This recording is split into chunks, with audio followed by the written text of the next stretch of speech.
Soy Fernando Díaz Villanueva. Hoy es 15 de agosto de 2024 y esto es La Contracrónica.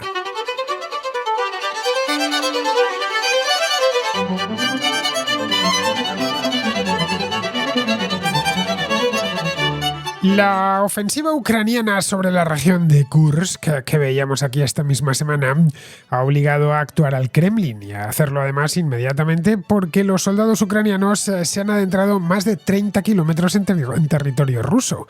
Esto ha forzado al ministro de Defensa a retirar parte de sus efectivos en el Donbass para redirigirlos hacia Kursk. Este movimiento aligerará la carga que las unidades ucranianas tienen que soportar en el este del país. Allí los rusos, que superan al ejército ucraniano en número y en potencia de fuego, llevaban meses realizando avances graduales que ahora seguramente tengan que interrumpir, al menos hasta que consigan reorganizar sus fuerzas. En Kiev quieren sacar partido de la conquista. El gobierno ucraniano ha enviado brigadas de tanques, seguidos de transportes con material, para atrincherarse en las zonas arrebatadas al enemigo. Quieren asegurar lo ganado y que eso entretenga y obligue a los rusos a reordenar prioridades. La ofensiva ha servido también para imprimir un cambio de ritmo al combate, que regresa ahora a la guerra de posiciones que caracterizó los primeros meses de la invasión. La guerra de desgaste era, aparte de desesperante, muy conveniente para la estrategia rusa. Dentro de Ucrania esta operación ha venido muy bien. Hasta ahora reinaba un ambiente de cierto pesimismo porque no se lograba avanzar en unas líneas de frente petrificadas desde hace casi 2 años. Las imágenes de los militares ucranianos apoderándose de banderas rusas han levantado la moral de las tropas y de los civiles, que han recibido alborozados la proeza de penetrar en territorio enemigo y permanecer allí durante tantos días. La incursión también ha demostrado a los aliados occidentales que, a pesar de los múltiples problemas que se han presentado en el último año tras la fallida ofensiva del verano pasado, Ucrania es todavía capaz de contraatacar con éxito y pillar por sorpresa al enemigo. Desde finales de 2022, cuando retomaron la ciudad de Jersón, en el sur del país, los ucranianos no han conseguido ningún avance significativo. Más bien todo lo contrario. Han cedido algo de terreno empujados por la falta de armas y municiones que marcaron los últimos meses, hasta que los paquetes de ayuda de Estados Unidos y de Europa empezaron a llegar. Volodymyr Zelensky compareció por televisión el pasado martes y se le veía exultante. Pero mantenerse dentro de Rusia va a ser muy complicado. Si siguen avanzando, las líneas de suministro se alargarán y el ejército ruso no tardará mucho en reagruparse y contraatacar con furia. El objetivo final de la operación Kursk sigue sin estar del todo claro, pero de consolidar las posiciones, los ucranianos tendrán una importante baza con la que negociar un armisticio. Habrán infringido además una humillación muy seria a Putin, que sigue negando que se trate de algo importante. Muy en su línea ha culpado a Occidente de estar detrás de todo, a pesar de que los gobiernos occidentales han admitido que esto se ha hecho sin que ellos supiesen nada. Esto vendría a demostrar que Ucrania tiene la audacia y la habilidad para planificar y lanzar en el más completo secreto una operación ofensiva de cierta complejidad. La siguiente fase depende de las reservas que tenga disponibles cada bando y de cómo las desplieguen. Ucrania necesitará más efectivos y equipos para mantener el impulso, mientras que Rusia tiene que contraatacar lo más rápidamente posible para que esto se olvide cuanto antes. Pues bien, para hablar sobre esta ofensiva, que ha cambiado en solo una semana toda la narrativa estratégica de la guerra de Ucrania, nos acompaña hoy en la Contracrónica Pedro Luis, un contraescucha cubano residente en Bélgica, a quien buena parte de la comunidad conoce bien por sus agudos análisis sobre esta guerra.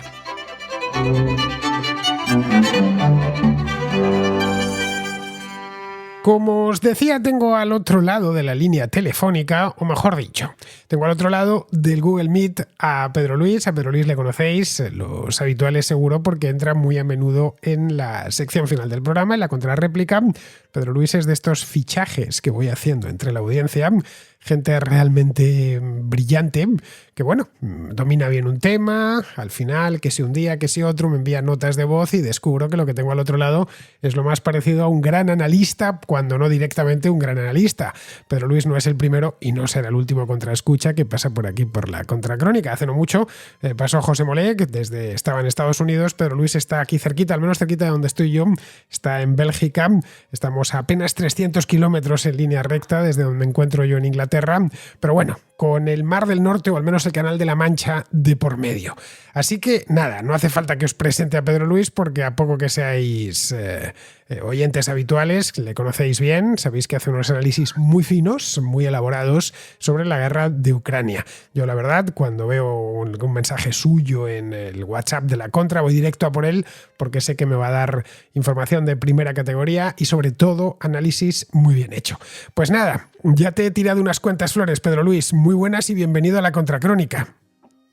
Muchas gracias, Fernando. Estoy muy a gusto de poder compartir un tiempo contigo y con tus oyentes, claro está. Bueno, tú formas parte de esos oyentes, aunque hoy eres hablante más que oyente. Bueno, por el acento habréis reconocido que Pedro Luis es cubano, lleva ya un tiempo viviendo en Europa, pero vamos, ese acento tan bonito que tienen los cubanos no solo no se le ha quitado, sino que además me comentaba esta mañana que incluso lo ha mejorado, que tiene un acento todavía más puro, que está al borde mismo de ponerse a cantar boleros. Bueno, Pedro Luis, vamos a hablar de Ucrania y no de Cuba, y es una pena porque de Cuba a mí me gusta siempre mucho hablar. Vamos a hablar de Ucrania porque la guerra se ha reactivado. Mira, te voy a poner en perspectiva. Yo sabes que la guerra de Ucrania la he tratado muchísimo desde que empezó a principios del año 2022, en la última semana de febrero de aquel año. Durante el año 2022 hablé muchísimo de ella, durante 2023 también, le voy dando seguimiento. Pero, como bien sabes, desde hace un tiempo, desde hace ya más de un año, está completamente paralizada. Están, como he dicho en la introducción, los frentes petrificados, apenas se mueven y si se mueven es en detrimento de los ucranianos, es decir, que empuja a los rusos poquito a poquito de forma muy gradual hacia el oeste. Es decir, que da muy poco que hablar, salvo algunos momentos muy concretos, y a mí me da rabia, no ya porque pierda un elemento informativo que a mí me interesa mucho, sino porque no hay cosa peor que una guerra de desgaste, una guerra de trincheras, y eso es lo que hemos tenido en Ucrania hasta la semana pasada, hasta hace justo una semana, estamos hoy a jueves, pues el jueves pasado es cuando empezó esta ofensiva, una ofensiva que nadie esperaba, de la que hablé aquí pues hace solo 3 días, la ofensiva de Kursk. Bien, a ti yo no me la esperaba, yo creo que tú tampoco, a no ser que seas el tipo que más sabe de Europa sobre esto. Ahora que ya ha sucedido, lo primero que toca es entenderla y saber exactamente por qué ha hecho esto Volodymyr Zelensky y los generales ucranianos, que han visto en la frontera que comparten Ucrania y Rusia es larguísima, son muchos miles de kilómetros, es decir, que no estamos hablando de una frontera pequeñita, muy bien vigilada, hay tramos enteros de esa frontera que tienen muy poca presencia militar o ninguna, es decir, que si la frontera se mantiene es porque por ninguno de los dos lados se abren hostilidades, nada más. Romper esa frontera, no voy a decir que es fácil porque fácil no es, pero vamos, que hay zonas que no estaban vigiladas o debidamente vigiladas. Un caso es, Pedro Luis, esta misma de Kursk. Sí, exactamente. Nos ha tomado a todos por sorpresa. O sea, probablemente primeramente haya tomado Putin por sorpresa y a todo su Estado Mayor.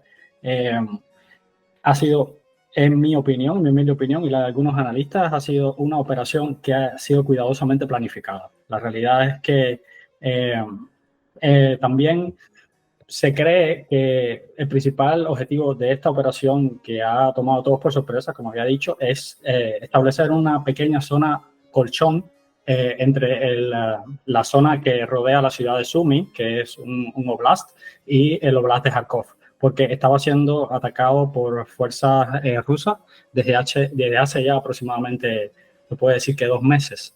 Y bueno, ha logrado su objetivo. La realidad es que las operaciones en Kharkov ahora mismo están completamente detenidas. Las fuerzas ucranianas, que se sepa, están compuestas por alrededor de aproximadamente 2 brigadas de choque y también en reserva se habían tenido, que al final han entrado en combate, se han tenido alrededor de 2 o 3 brigadas más. O sea, se puede decir que un total de 8.000 hombres que han sido, por supuesto, como es una operación OTAN y Ucrania es un país que ya ha adoptado la filosofía y la doctrina OTAN en sus componentes militares, pues es una operación que está liderada por un grupo de operaciones de maniobras combinadas, que ese es el nombre OTAN. Probablemente llamémosle el nombre en clave Kursk. como decía, son 2 brigadas y aproximadamente 3 brigadas más en refuerzo que trabajan en conjunto. Son artillería, infantería, ingenieros, patrullas de guerra electrónica, que es muy importante. Se ha visto que es de vital importancia ahora en estos últimos meses de la guerra.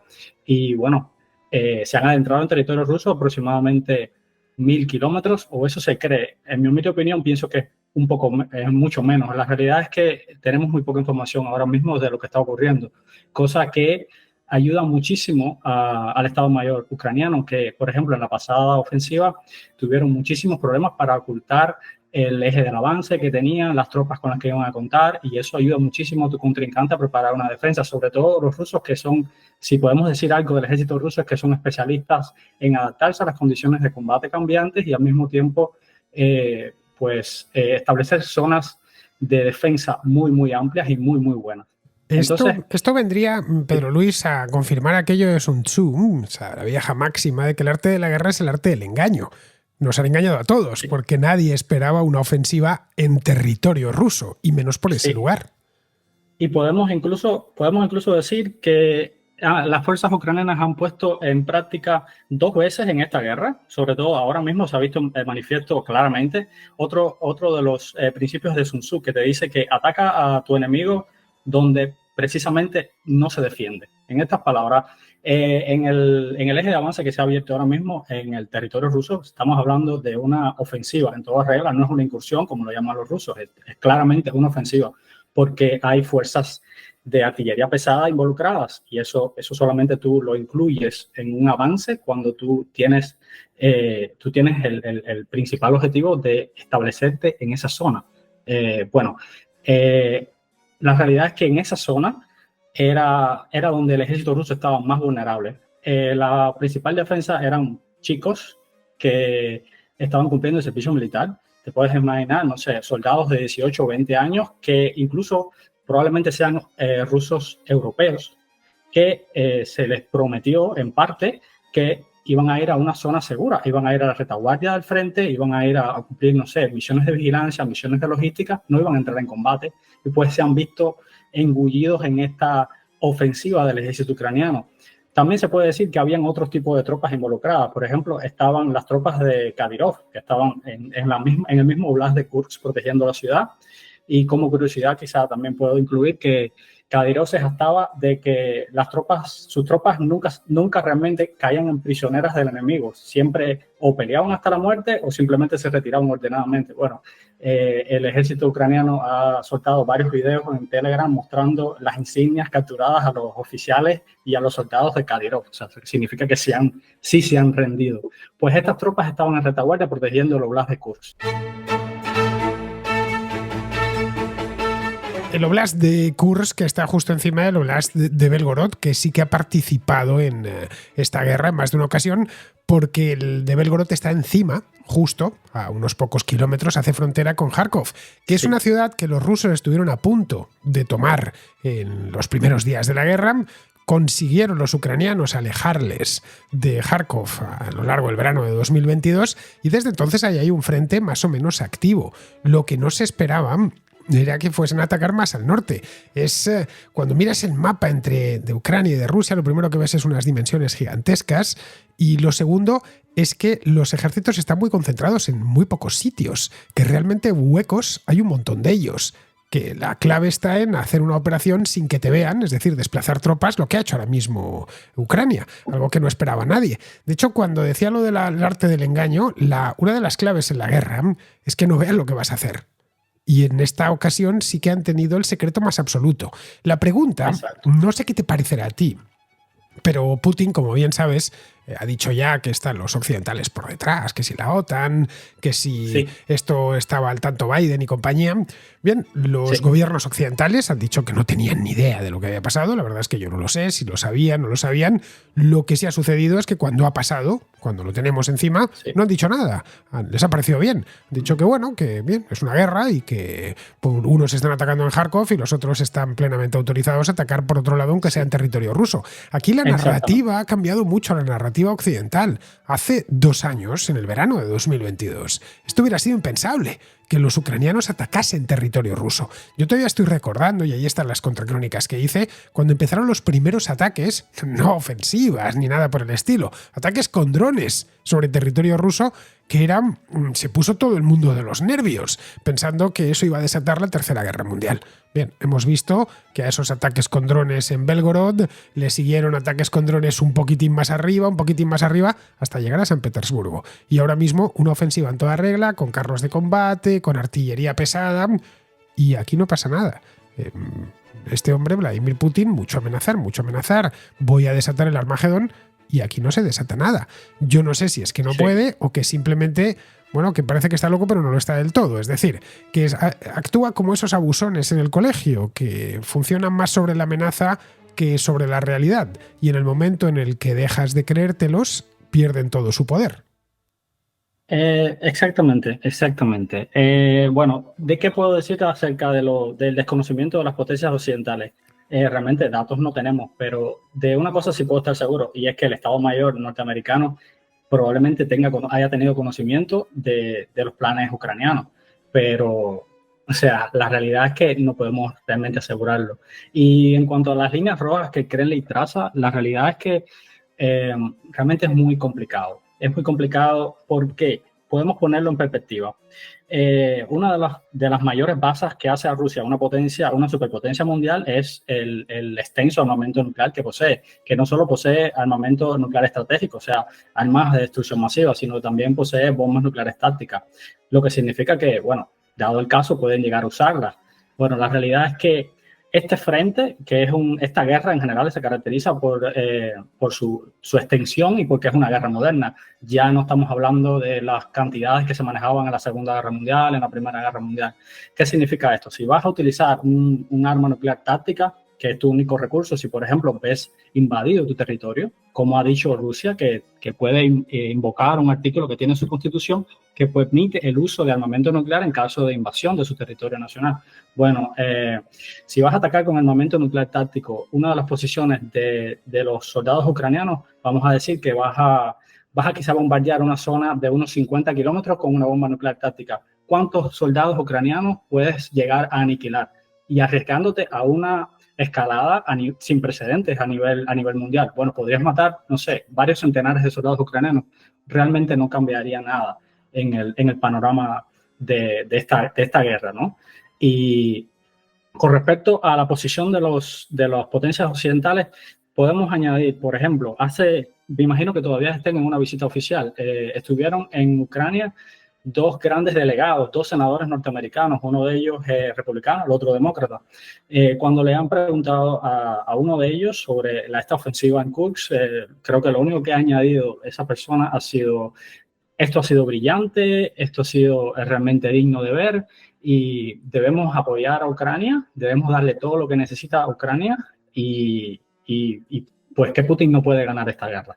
Y incluso cuando le preguntaron acerca de la gran noticia, que es la entrega de F-16 Viper, que es el modelo paquete de actualización Viper de los F-16 a Ucrania, él primero dijo que las tropas americanas se están encargando de la capacitación de los pilotos y al mismo tiempo llamó a que pilotos veteranos de todas las potencias occidentales, sobre todo los americanos, que se quieran poner a sueldo del ejército ucraniano, al servicio del ejército ucraniano, pues él hizo un llamamiento para que ellos pues entraran en la guerra, lo que significa que la realidad es que poco a poco la retórica de Putin se ha demostrado que es más bien un tigre de papel, porque puede perder mucho si decide utilizar la gran base que tiene, que ya en estos momentos es la única que le queda. Es la única que le queda. Efectivamente, es la única que le queda. Si echamos la vista atrás a los últimos meses, en la contra lo he tratado mucho a lo largo de este año, los problemas de suministros que tenían los ucranianos, que todavía siguen teniendo, porque la ayuda llega, no diré con cuentagotas ya, pero llega lentamente, han pasado realmente a las de Caín. Esto en el mes de enero, febrero, marzo era, bueno, una necesidad angustiosa. Se les habían acabado, y nunca mejor dicho, las balas, o se les estaban acabando las balas, los proyectiles, tenían problemas serios. Entre otras cosas porque en Washington no se decidían a aprobar un paquete de ayuda, que al final terminaron aprobando, 61.000 millones de dólares, y en Bruselas andaban con las mismas. De nuevo, a la fuerza ahorcan y aprobaron un paquete de ayuda de 50.000 millones de euros. Es decir, que se van a juntar en un espacio de aproximadamente 6, 7, 8 meses con una cantidad de armas y de municiones considerable, porque esto es un poco como la justicia, ¿no? Que va lenta, pero va, es una pisonadora. A partir de ahora, si tienen ya, bueno, los F-16 acaban de empezar a ser entregados hace muy poquito. De hecho, hemos podido ver al propio Zelensky posando con ellos, con las colas por detrás, con el escudo de Ucrania. Esto se verá también en otras muchas cosas, en otro tipo de armas que quizá no sean tan visibles o tan llamativos como un F-16, sí, pero que son decisivos en el campo de batalla, especialmente la artillería. Esta es una guerra muy artillera, estamos hablando de una zona de estepa donde la artillería pues cuenta y cuenta bastante. No sé cuántos proyectiles se habrán disparado desde que empezó la guerra, pero debe de estar entre las guerras eliminando la Segunda Guerra Mundial, obviamente, pero de las guerras modernas que han tenido un uso más intensivo de la artillería. Los rusos, de hecho, bombardean de forma rutinaria el territorio ucraniano desde sus santuarios dentro del territorio ruso, y una de las razones por las cuales esta ofensiva es importante es porque les ha quitado un santuario. Vale, es cierto que no han pasado mucho, pero sí lo suficiente como para avanzar información. Es decir, tú te has metido 20, 30, 40 kilómetros en el interior de otro país donde se sentían por completo seguros. Ellos no pensaban que iban a tener el valor de hacer esto. Bueno, para hablar un poquito quizás hasta de la ofensiva y del armamento que está siendo utilizado, bueno, la realidad es que, como todos podemos sospechar, es muy variado y es de procedencia occidental en mayor grado. También ellos tienen una muy potente industria nacional, porque, bueno, sabemos todos que Ucrania fue uno de los principales suministradores de armamento a la ya extinta Unión Soviética. Pero en esta ofensiva, por sobre todas las cosas, están involucradas no solo artillería, sino también, se han visto carros de combate que son derivados del T-72 soviético, pero que son modificados por Polonia, que fueron modificados por Polonia, que hace ya un año mayormente fueron entregados alrededor de un centenar. Se cree que incluso muchos más que ellos. Pues estos famosos T-72 modernizados por Polonia se han visto ya en videos a lo largo de todo Telegram en la ofensiva. Se han visto también, como siempre, M103 Bradley americanos, que no pueden faltar. Se han visto Marders alemanes, cosas que los mismos alemanes a regañadientes han admitido, porque realmente si hay una potencia en toda Europa que se ha visto reacia a no sé cómo comentarlo, como a apoyar de un punto de vista más elocuentemente a Ucrania, ha sido Alemania. Se han visto incluso podría decir como curiosidad, que se han visto estaciones de combate españolas, de combate remoto, que son de origen español y que son de marca Escribano, que son como unas especies de estaciones de batalla que son guiadas remotamente, o sea, a distancia, y que tienen una ametralladora Browning de calibre 50. Pues todo esto está participando ahora mismo en la ofensiva.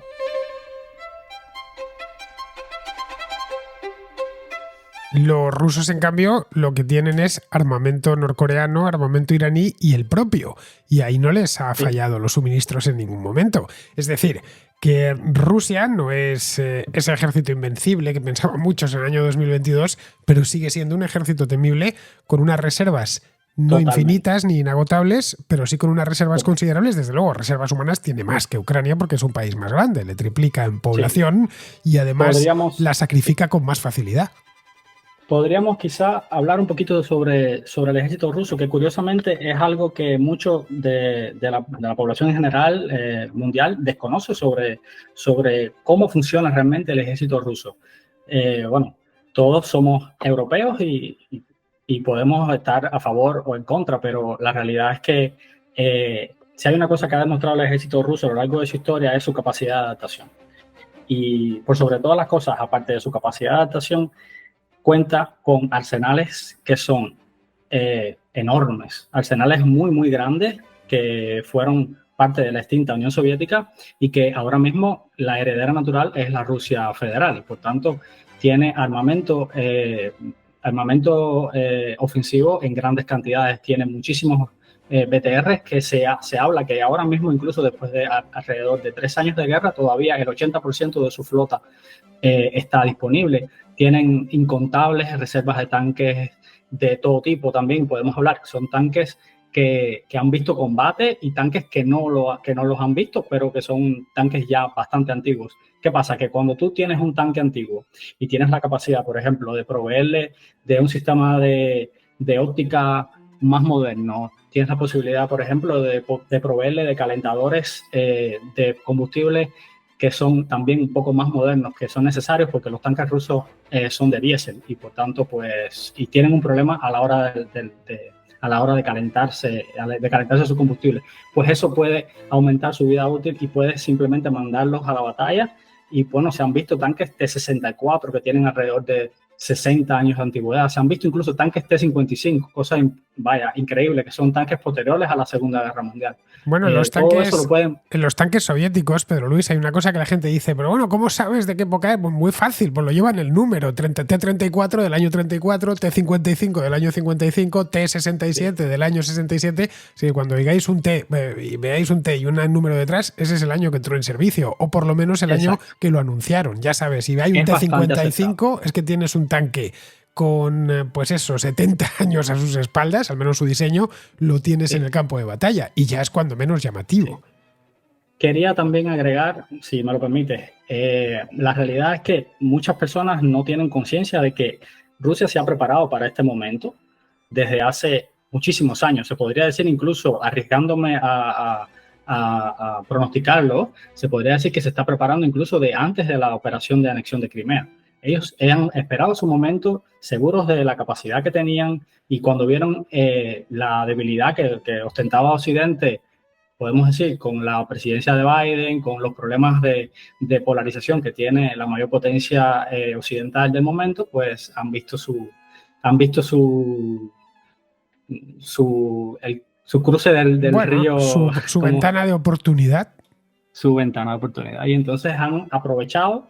Pero la realidad es que esto viene de mucho antes. Entonces, los arsenales los han ayudado a aguantar. Y no solo eso, a lo largo de la guerra, como había comentado, la capacidad del ejército ruso de adaptación es infinita. Podemos decirlo sin temor a equivocarnos. Se han visto resilientes contra las medidas de sanciones occidentales, completamente. El Banco Central ruso se ha preparado y ha adoptado las medidas necesarias para proteger su moneda, para diversificarse. Se han volcado por completo hacia una guerra de larga duración, una guerra en la que es casi una guerra total, pero no ha sido declarada una guerra total, porque entonces tendrían que declarar una movilización general, cosa que ni a Putin ni al pueblo ruso les conviene, en la realidad. Pero ellos están en una economía de guerra que es marcadamente así. La realidad es que su economía está totalmente volcada al esfuerzo bélico y se ha recalentado sobremanera. El desempleo está en mínimos. Y en general, como curiosidad, de todas las grandes potencias del mundo, pues una de las que más está creciendo es Rusia, precisamente. Aunque es un crecimiento engañoso, porque es un crecimiento que es alimentado por el esfuerzo bélico. Sí, o sea, por el gasto, no y por el gasto público. La inflación, por ejemplo, la tiene muy alta, pero el crecimiento se mantiene. A ver, no es que esté creciendo al 10%, pero está creciendo al 3%, el 4% sin demasiados problemas, con un consumo disparado. Es decir, que el ruso medio no nota, a no ser que haya enviado a su hijo a la guerra, no nota las consecuencias de esta misma guerra no declarada, porque aquí hay un problema, Pedro Luis, y es que cuando los rusos ahora, partamos del hecho de que no están especialmente bien informados. Vivir dentro de Rusia es vivir en un entorno mediático muy controlado por el gobierno. Si uno tiene mucha voluntad, pues sí, puede acceder a información occidental, pero en circunstancias normales, el ruso de a pie se informa a través de la televisión, que es o estatal o paraestatal, es decir, son grupos privados, pero de una obediencia ciega al gobierno. Lo mismo sucede con la prensa escrita, con las emisoras de radio, y se vigila mucho Internet. Es decir, allí poner un tuit inconveniente o en fin, decir cosas en un blog que no se deben de decir, por ejemplo, llamar a la guerra de Ucrania, pues te puede traer problemas. Te puede traer Te problemas. pueden acarrear años. Sí, te pueden caer hasta 15 años de cárcel si eres reincidente, vamos. Entonces, O te puedes caer por una ventana. si eres especialmente reincidente, puedes caer por una ventana. Entonces, el tema es que cuando ellos en el interior se enteran de poco, pero algo se enteran, algo les llega, algo tienen que decir, ya sea a través de estos blogs ultranacionalistas que se han puesto tan de moda o de la misma información que dan en televisión, no se ha podido ocultar el hecho de que la operación especial se está alargando demasiado. Si es una operación especial, 2 años y medio de operación especial es un poco excesivo. Luego, la incursión que están llamando, unos piratas, unos terroristas que han entrado por la frontera, sí, unas escaramuzas sin importancia. Bueno, pero escaramuzas sin importancia los tenemos dentro de Rusia. Todo este señor, no es una escaramuza sin importancia. Sí, pero lo están vendiendo así. Pero lo están vendiendo así, como bien sabes. Sí. Los medios rusos. Sí, dime. Perdón. Incluso te podría comentar algo curioso con respecto a esto. La operación de defensa que se está encargando ahora mismo de construir de manera, por cierto, muy eficientemente y de manera apurada, las defensas en torno a los oblasts de Kursk y Belgorod, está liderada por el FSB. Ni siquiera está liderada por el ejército como tal, no está liderada por el Estado Mayor. Es un tal Alexander Bornikov, que es el jefe del FSB y es uno de las personas más cercanas al círculo de Putin. Fue incluso la pieza clave para el gobierno, para el Kremlin, en la resolución del problema, del conflicto que tuvieron con Prigozhin. Es el encargado de liderar la defensa de estos oblasts. ¿Por qué? Bueno, sencillamente quizás porque Putin ya no se fía de su Estado Mayor. La realidad, incluso podría decir, los clarifican como terroristas a los ucranianos, a los soldados ucranianos. Bueno, no pueden ser terroristas porque tienen uniforme de otra nación y por tanto se podría decir una invasión en toda regla. Bueno, la realidad es que los califican como terroristas porque el mismo Putin ha comentado y lo ha dicho múltiples veces que él no considera a los ucranianos como un país aparte. Él considera a los ucranianos como unos rusos perdidos que han de seguir el redil, que han de retomar el redil y por tanto les ha asignado al FSB que controle estos actos terroristas que se están llevando a cabo. Y han activado el artículo 10 de la Ley de Seguridad Nacional Rusa, que dice que que es un problema interno y que es el FSB el que debe encargarse de la defensa y no el Estado Mayor. Es curioso. Para ti que eres cubano y que has vivido mucho tiempo en Cuba, este control de la información, esta manipulación sistemática, te debe de resultar familiar. Yo nunca he vivido en un país, en una dictadura, vamos. Entonces me llama la atención, pero para los que sí lo habéis hecho, y la dictadura cubana es una dictadura de corte soviético, os debe de resultar familiar esta realidad paralela que crea el gobierno. El caso del gobierno ruso actual, no el gobierno soviético, que por supuesto bebe un poco de esa tradición soviética. Tristemente me resulta realmente familiar y puedo llegar a entender incluso la población rusa que está sometida a esta propaganda incesante. Cuando yo crecí en un país comunista, Cuba, siempre fui bombardeado por propaganda incesante y eso, cuando lo hacen bien, y realmente tienen muchísimas buenas mentes que se encargan de hacerlo, unido a un control férreo de los medios de comunicación. Por ejemplo, ahora mismo en Rusia está siendo bloqueado YouTube, está siendo restringido también, por ejemplo, otros medios de comunicación occidentales, pues el acceso como único puedes acceder a una cierta información fiable es a través de Telegram. Y la realidad es que para la población común de Rusia, es mucho más sencillo la ley del mínimo esfuerzo y simplemente tratar de buscar la información que está más asequible. Y eso lo puedes encontrar en Telegram y por lo general son blogueros que son prorrusos, son personas que están siendo controladas, que no quieren meterse en problemas dentro del país y que simplemente siguen el discurso que viene del Kremlin. Entonces es tristemente así y es como un modus operandi que es mundial, sigue unas directrices que siempre son las mismas. Control de la población a través del control de los medios de comunicación y al mismo tiempo una propaganda feroz. Comentabas hace un momento que los rusos, el Estado ruso, lleva ya mucho tiempo, más tiempo del que creemos, en pie de guerra. Es decir, organizando una guerra para recuperar, entre otras cosas, Ucrania y reunirla con Rusia de una u otra manera.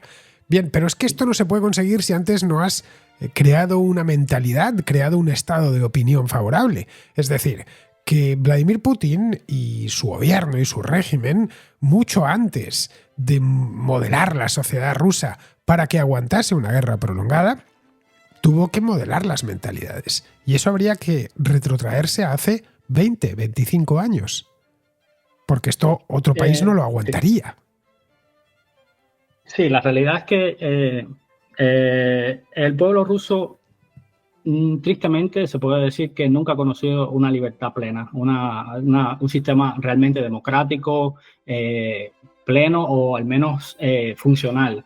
Y le parece mucho más fácil dejarse seducir por personalidades fuertes como la de Putin y por el halago a la bandera, el halago a las tradiciones y le es mucho más fácil seguir ese discurso que viene del Kremlin, que simplemente te dice, eres ruso, tienes que sentirte orgulloso de ser ruso, por sobre todas las cosas.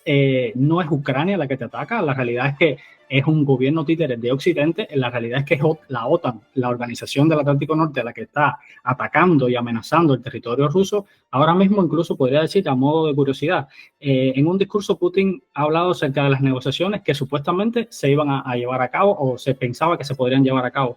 Él ha admitido en el discurso que él a Ucrania no la ve como un igual, que simplemente él no se plantea una negociación con Ucrania porque para él el único actor válido para poder llegar a una negociación es su amo, que es las potencias occidentales lideradas por Estados Unidos. Es curioso porque los rusos solamente entienden, como pueblo, siempre han entendido la fuerza por encima de todo. Y quizá por eso Putin toma esta decisión de solamente negociar y hacer como una especie de bypass, una especie de desviación de Zelensky, no lo ve como un igual, no piensa negociar con él y va directamente hacia sus amos. Eso al pueblo ruso, la idea de que es la OTAN, que es una organización todopoderosa, que es una organización muchísimo más potente que el ejército ruso, que el mismo Estado ruso, que es la encargada de amenazar las fronteras, pues es un elemento aglutinador muy, muy poderoso. De hecho, incluso cómico porque esa narrativa la han exportado a Occidente con éxito, ¿eh? Es totalmente, es un win-win completamente.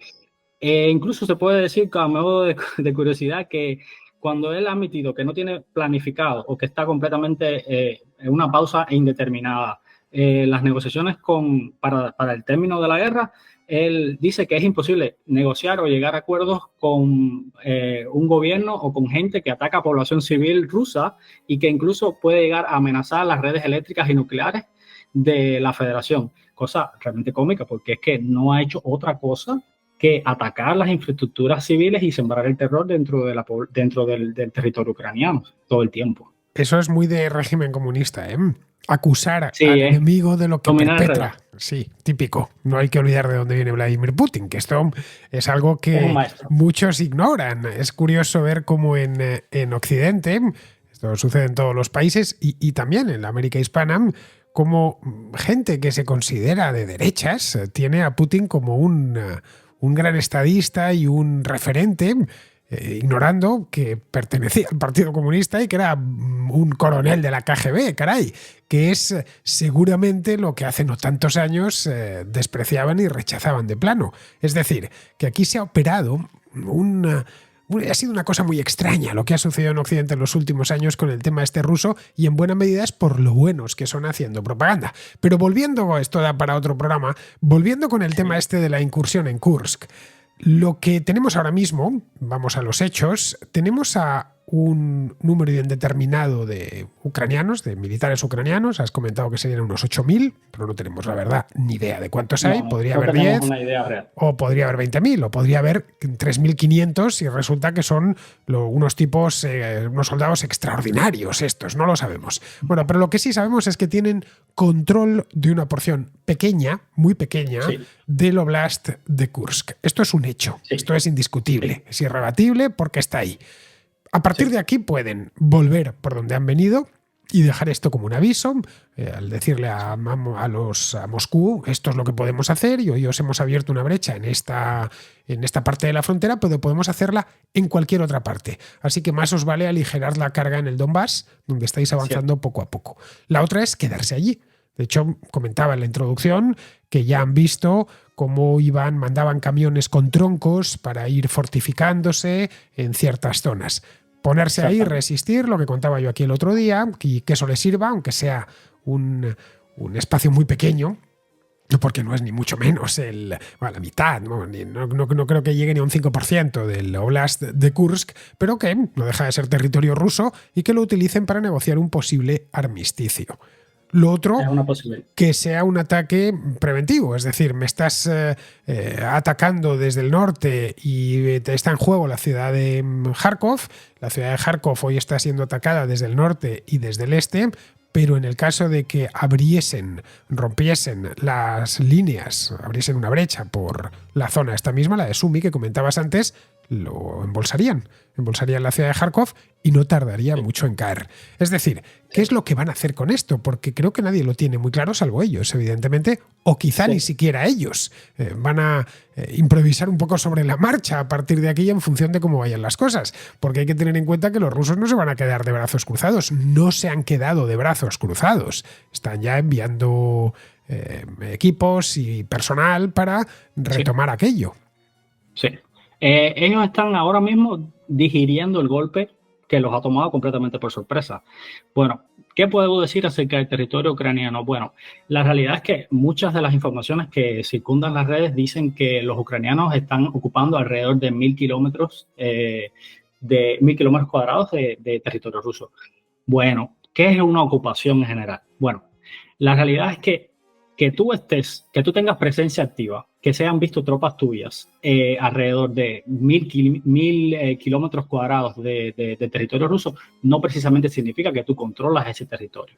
Porque una de las cosas que caracteriza a la OTAN es la capacidad que tienen de enviar fuerzas de reconocimiento, que a veces simplemente es un Humvee con 5 soldados, que los envías a conducir de noche por carreteras secundarias y se adentran en territorio ruso y pues graban videos, siembran la confusión en la retaguardia enemiga, en un pueblo que está, no sé, a 35 o 100 kilómetros de distancia. Eso no es conquistar un territorio. Se dice que el territorio que realmente controla la Ucrania como tal y que han empezado a fortificar a toda velocidad es alrededor de unos 15 o 20 kilómetros de territorio ruso, por el cual el ejército ruso en su esfuerzo, que es lo que se espera, de tratar de reconquistarlo, pues tendrán que luchar por él. El resto, pues, se verá en qué opciones tendrá. Ahora mismo los ucranianos oficialmente han tomado la ciudad de Susha, que se encuentra ya a 11 kilómetros de la frontera ucraniana. Esta ciudad se encuentra en el Oblast de Kursk y incluso el gobernador de esta región, de la región de Kursk, que es Smirnov, ha dicho que la situación es extremadamente delicada y que si sigue avanzando pueden incluso amenazar la central nuclear de Kurchatov, que está bastante cerca. En esta ciudad se encuentra una estación ferroviaria clave que los ucranianos ya han tomado, obviamente, y que en ella pueden encontrar los planes ya digitales y computarizados de todas las líneas ferroviarias rusas en el territorio de Kursk, lo que significa que tienen acceso a una de las principales bases logísticas que tiene el ejército ruso en toda la región de Belgorod y Kursk. Tienen acceso a información privilegiada. Ya veremos qué pueden llegar a hacer con eso. Es un dato que no se debe dejar de tomar en cuenta. Y pues bueno, tendremos que esperar a ver qué hace el gobierno ruso con respecto a esto. Lo primero es recuperarlo. Lo primero hasta ahora viene siendo realmente recuperarlo. ¿Qué pasa? Hay un discurso dentro de la misma televisión rusa que ha ido circulando por todas partes, y es que este ataque que ha perpetrado Ucrania, que lleva ya 8 días de ofensiva, podría ser algo muy similar a lo que hizo Ucrania en la pasada ofensiva. No estoy hablando de la ofensiva que ha sido un fracaso, que fue un fracaso total, porque hay que admitirlo. Estoy hablando de la ofensiva de Kupiansk, cuando en un movimiento brillante de Maskirovka, simplemente simularon que el ataque principal, que el eje principal de la batalla iba a estar en el sur de Ucrania, en Gerson, y en un golpe muy fuerte, un golpe brillante, cuando los rusos desviaron un poco su atención hacia el sur de Ucrania, atacaron en Kupiansk y atacaron en Kharkov y lograron un avance relámpago. O sea, lograron hacer guerra de movimientos, que es precisamente lo que están haciendo ahora mismo en territorio ruso.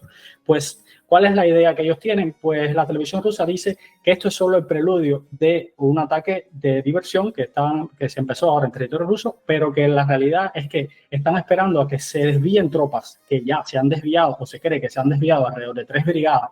Una de ellas, una brigada de paracaidistas, que es la élite de la élite, y se han ido enviadas a reforzar la defensa en estos oblasts de los oblasts de Donetsk y de Lugansk. Y que el verdadero ataque, que el eje del ataque va a ser tratar de recuperar la central nuclear de Zaporilla, que quizá con un golpe de suerte pueden incluso tratar de cortar el acceso terrestre a la península de Crimea. Pues ese es el discurso que se cree hasta ahora, que se ha hablado muchísimo en la televisión rusa. Tendremos que esperar a ver qué tan real sea todo esto. Sí, efectivamente. Como tú dijiste, sí. Porque no tenemos ni idea. Aquí ya sabes que anda todo el mundo asegurando lo que va a pasar y diciendo conocer el futuro, pero el futuro no lo conoce nadie. Lo de Zaporilla, bien, es una hipótesis que no está mal tirada, teniendo en cuenta que es una ciudad importante y que además las fuerzas rusas no quedan lejos. Sí. Se quedaron en las mismas puertas en la primera ofensiva. Sí, dime. Si me lo permites, me gustaría quizá comentar un detalle que la mayoría también pasa por alto. Que Ucrania haya logrado tomar por sorpresa al ejército ruso es ya una victoria.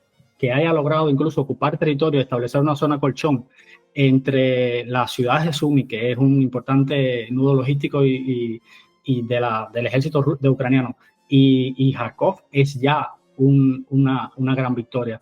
La realidad es que las tropas ucranianas no tienen capacidad para tomar ninguna de las grandes ciudades que están en esos oblasts. No tienen la capacidad de tomar la capital de Belgorod, no pueden tomar la ciudad de Kursk y quizá en condiciones muy, muy favorables podrán incluso amenazar la central nuclear de Kurchatov. Pero la ciudad de Kursk les queda bastante lejos, ¿eh? La capital, Belgorod, no, esa está más cerquita de la frontera, pero la otra... Y es una ciudad inmensa. O sea, claro, es imposible que las tropas que están siendo ahora mismo involucradas, implicadas en esta ofensiva, puedan llegar incluso a amenazar de alguna forma a Kursk. No es posible. Bueno, ya veremos lo que pasa. La ventaja de esto es que algo se pone en marcha, porque como decía al principio del programa, llevábamos meses y meses sin que sucediese nada sustantivo. Es totalmente una victoria. Ahora mismo todo lo que ha pasado en estos 8 días es una victoria ucraniana. No, sin duda, claro, eso es innegable, que es una victoria. Ya solo el mero hecho de haber roto la línea por ahí y haberse internado durante tantos kilómetros en el interior, no sabemos cuánto controlan de verdad, pero el hecho mismo de que haya unidades ucranianas en territorio ruso controlándolo, que se hayan hecho con unas cuantas aldeas, que estén incluso fortificándose, que los rusos no sepan muy bien qué es lo que van a hacer y por dónde van a hincarles el diente, que incluso, como bien has dicho, estén dudando, no vaya a ser, no quieren caer en la celada, como les sucedió hace un par de años, cuando estaban a las puertas mismas de Kharkov y les empujaron porque les hicieron la maskirovka esta, es decir, el engaño. Es que incluso, Fernando, tenemos la oportunidad de visualizar nosotros mismos la victoria que ha significado todo esto. Las operaciones en torno al norte de Kharkov, que eran operaciones, y todo el mundo ha admitido, o todo el mundo cree que son operaciones de desviación, porque las verdaderas operaciones importantes están en el Donbass, pues se han detenido completamente. O sea, están completamente detenidas, y también las operaciones en torno a Chasiv Yar, los avances rusos, porque, a ver, el ejército ruso sigue avanzando muy lentamente, de manera muy penosa, perdiendo muchísimas tropas, pero seguía avanzando en torno a las ciudades de New York, por ejemplo, a Pokrovsk, pues en el sur de Chasiv Yar, pues han tenido una significativa baja. O sea, se han visto que los combates se han ralentizado bastante. Esto debe tener algún tipo de correlación con la ofensiva ucraniana. En fin, bueno, vamos a ir terminando ya porque llevamos aquí a lo tonto, llevamos Pedro Luis y yo hablando 3/4 de hora y tampoco queremos quitaros más tiempo del que ya nos habéis concedido, que es muchísimo, por cierto. Pues nada, vamos a pasar con Pizarro, que nos va a hablar no de la guerra de Ucrania, sino de la conversación, nunca mejor dicho, el monólogo, como decía ayer, que tuvieron este martes Donald Trump y Elon Musk en Twitter, mejor dicho, que tuvieron en X. Donaldo y Elonio han estado politiqueando en casa del segundo a mayor gloria del primero, para disgusto de los demócratas estadounidenses y progres del mundo. Ha sido un ejercicio feote, como todo lo político, y en esta ocasión también por los fallos técnicos y por la falta de réplicas. pero lo que sobre todo ha sido, y eso es una bofetada a los aprendices de tiranuelos que aspiran a controlar el relato único, un absoluto ejercicio de libertad. Un cordial saludo de Pizarro. Y hasta aquí, queridos amigos, llega la contra de hoy, que es 15 de agosto, como bien sabéis, pero antes de nada vamos a despedirnos de Pedro Luis. Bueno, Pedro, ha sido un placer tenerte en la Contracrónica, que lo sepas. Es un placer compartir contigo y poder brindar algo de información a todo el mundo que quiera escuchar. Espero que no sea la última vez que vuelvas por aquí a hablar de Ucrania o a hablar de Cuba. De Cuba Estoy completamente disponible. ¿De Cuba te atreves a hablar? Sobre todo mi país de origen. Claro. Muy bien, porque a mí lo de Ucrania me interesa, no lo voy a negar, mucho, especialmente desde hace un par de años, pero lo de Cuba me interesa muchísimo más. Ya sabéis, los que me seguís, la relación que tengo yo de amor, de genuino amor por aquel país, desde además que era pues casi un crío. Así que nada, siempre que sale lo único que yo puedo echarle en cara a los cubanos es que me dan poca excusa, poca razón para hablar de lo que sucede en la isla, porque este es un programa de actualidad y tengo que hablar de temas de actualidad que interesen a un público lo más amplio posible, es decir, lo más amplio desde el punto de vista geográfico. Yo hablo tanto para chilenos como para españoles, mexicanos, cubanos o venezolanos, así que tienen que ser grandes historias, grandes temas. Bien, pues con esto nos vamos a despedir. Mañana no hay Contracrónica, no porque no vaya yo a trabajar, que por supuesto si trabajo un 15 de agosto, como no voy a trabajar un 16, sino porque mañana tenemos Contrahistoria, así que allí os espero. Hasta mañana.